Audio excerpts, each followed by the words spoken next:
On January the 19th, 1976, Margaret Thatcher, leader of the United Kingdom opposition, made a speech in Kensington Town Hall.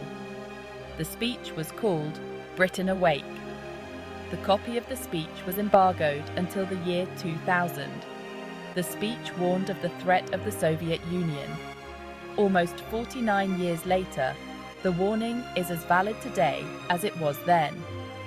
The Russian mindset has not changed. The threats are the same. Captain Yuri Gavrilov wrote an article for the Soviet defense newspaper, the Red Star.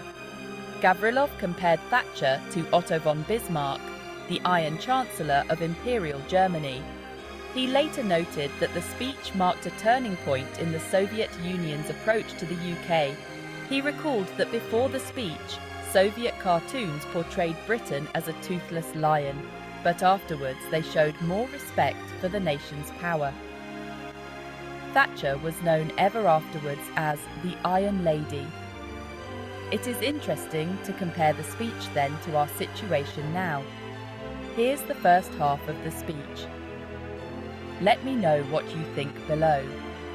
The first duty of any government is to safeguard its people against external aggression, to guarantee the survival of our way of life. The question we must now ask ourselves is whether the present government is fulfilling that duty. It is dismantling our defences at a moment when the strategic threat to Britain and her allies from an expansionist power is graver than at any moment since the end of the last war. Military men are always warning us that the strategic balance is tilting against NATO and the West. But the socialists never listen. They don't seem to realise that submarines and missiles that the Russians are building could be destined to be used against us. Perhaps some people in the Labour Party think that we are on the same side as the Russians. But just let's look at what the Russians are doing.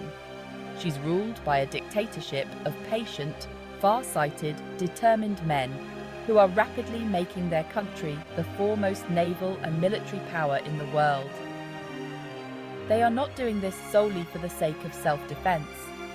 A huge landlocked country like Russia does not need to build the most powerful navy in the world just to guard its own frontiers. No, the Russians are bent on world dominance, and they are rapidly acquiring the means to become the most powerful imperial nation the world has seen. The men in the Soviet Politburo don't have to worry about the ebb and flow of public opinion. They put guns before butter, while we put just about everything before guns. They know that they are a superpower in only one sense, the military sense. They are a failure in human and economic terms. But let us make no mistake, the Russians calculate that their military strength will more than make up for their economic and social weakness. They are determined to use it in order to get what they want from us.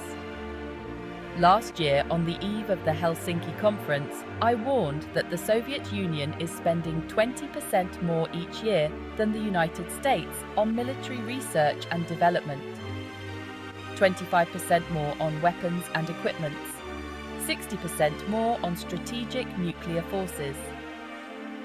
In the past 10 years, Russia has spent 50% more than the United States on naval shipbuilding.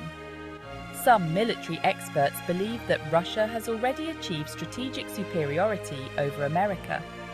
But it's the balance of conventional forces which poses the most immediate dangers for NATO.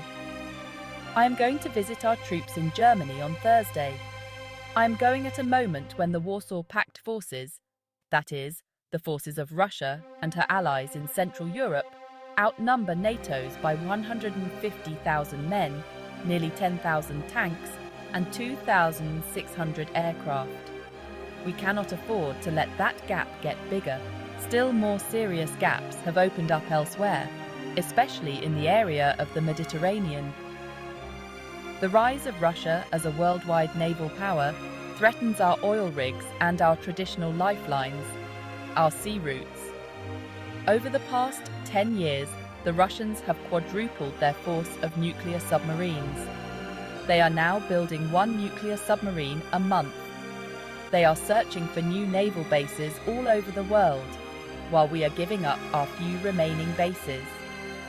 They have moved into the Indian Ocean. They pose a rising threat to our northern waters and farther east to Japan's vital sea routes. The Soviet Navy is not designed for self-defense. We do not have to imagine an all-out nuclear war or even a conventional war in order to see how it could be used for political purposes. I would be the first to welcome any evidence that the Russians are ready to enter into a genuine détente, but I'm afraid the evidence points the other way. I warned before Helsinki of the dangers of falling into an illusory détente. Some people were skeptical at the time, but we now see that my warning was fully justified. Has détente induced the Russians to cut back on their defense program? Has it dissuaded them from brazen intervention in Angola? Has it led to any improvement in the conditions for Soviet citizens or the subject populations of Eastern Europe? We know the answers. At Helsinki, we endorsed the status quo in Eastern Europe. In return, we had hoped for the freer movement of people and ideas across the Iron Curtain. So far, we have got nothing of substance. We must also heed the warnings of those, like Alexander Solzhenitsyn, who remind us that we have been fighting a kind of Third World War since 1945, and that we have been steadily losing ground. We have seen Vietnam and all of Indochina swallowed up by communist aggression. We have seen the communists make an open grab for power in Portugal, our oldest ally, a sign that many of the battles in the Third World War are being fought in Western countries. And now the Soviet Union and its satellites are pouring money, arms and frontline troops into Angola in the hope of dragging it into the communist bloc. We must remember that there are no Queensberry rules in the contest that is now going on, and the Russians are playing to win. Within a week of the Helsinki conference, Mr. Zadorov, a leading Soviet ideologue, was writing in Pravda about the need for the communist parties of Western Europe to forget about tactical compromises with Social Democrats and take the offensive in order to bring about proletarian revolution.